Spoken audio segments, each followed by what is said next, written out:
Okay, so week 3.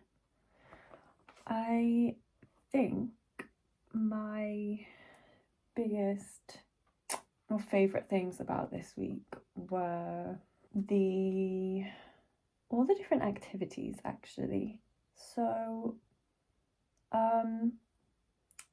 listing people that I admire, and then it says, what traits do these people have that you can cultivate further in yourself?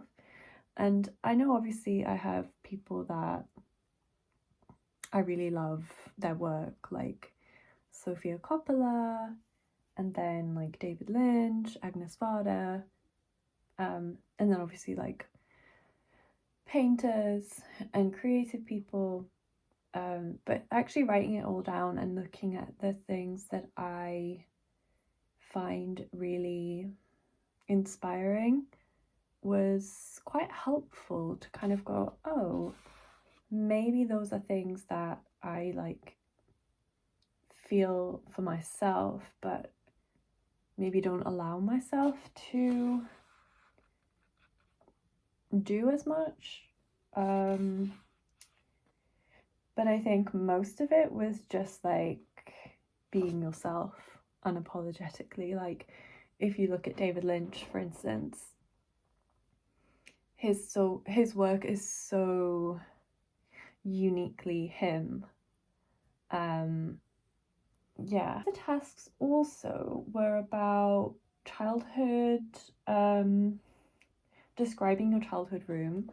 That was really interesting, and it made me think about one room that I had that was decorated in like peach, and I just remember this really fluffy cushion and how much I loved it.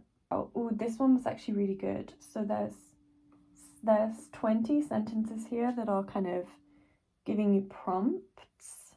For instance, I'm afraid that if I start dreaming, and then you finish the sentence. And it actually made me realize that I loved Bratz dolls so much when I was growing up.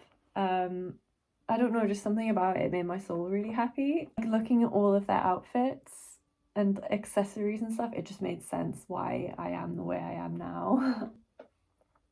One of the things she talks about is being kind to yourself. The thing she says is like, look at your fridge, like how are you treating yourself? And actually I'm only reflecting on it now, but I definitely started just treating myself more kindly, giving myself like fruit that I enjoy that I wouldn't usually buy, just little things like that.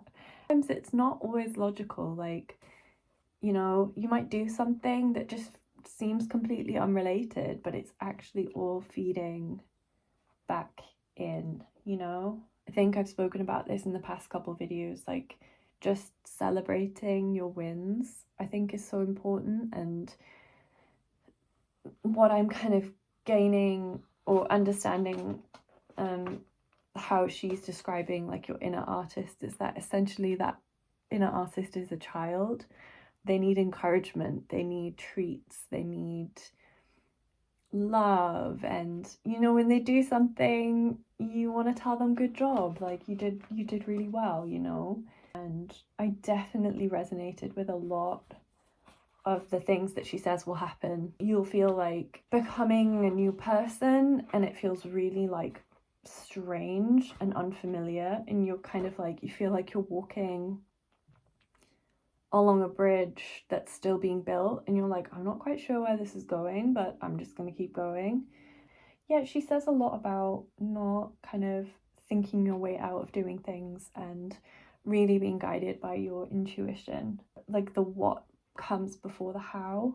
And it's funny because in the most recent Paint With Me video that I did, I was talking about how I feel like when I create, I'm leaving my future self little breadcrumbs, and I'll come back and be like, oh, okay, I see how this will make sense.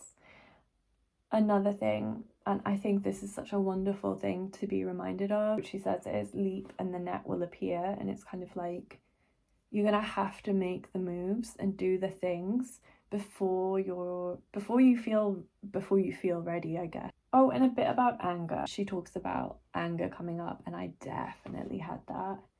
And she says anger is meant to be listened to.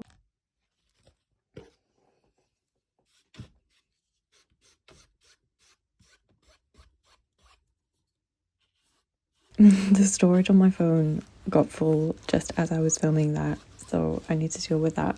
But I just wanted to finish my thoughts on week 3. I think I was speaking about anger as like a guiding light, basically, which I've never really thought about anger. Like, I've always been quite resistant or resistive to like letting myself feel angry. I don't know, it was always a scary thing for me, I think. Like, I don't know, I had labeled it as such a negative thing.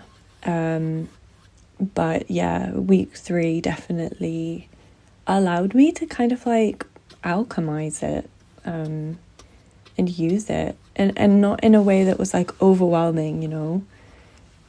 Like, it wasn't just like brute force determination, it was just like, yeah. A lot of things came up for me about shame in this week, and I realised I had some really strange feelings about being an artist and feeling like this weird shame about that. And that kind of came up, I don't know, I feel like it's so strange, right? Because you're doing all these things, all these tasks, and like, it's not, I think I said this before, but it's not like a logical connection, you know? Like, the more I do this, the more I'm learning that unexpected things kind of come out. So I think that's all my thoughts for week 3. I might have to post another video this week for week 4 because I'm getting way behind. I'd love to know if anyone else is doing the artist way right now, because I actually just saw a post on, Doechii posted on her stories basically saying that she's doing it again, which I think is such a cool synchronicity, because I discovered this, or I started doing this because this old video of hers popped up, of her talking about it and sharing every week. So I just think it's so cool that she's doing it again. So yeah, so cool. And I hope you enjoyed my rambles.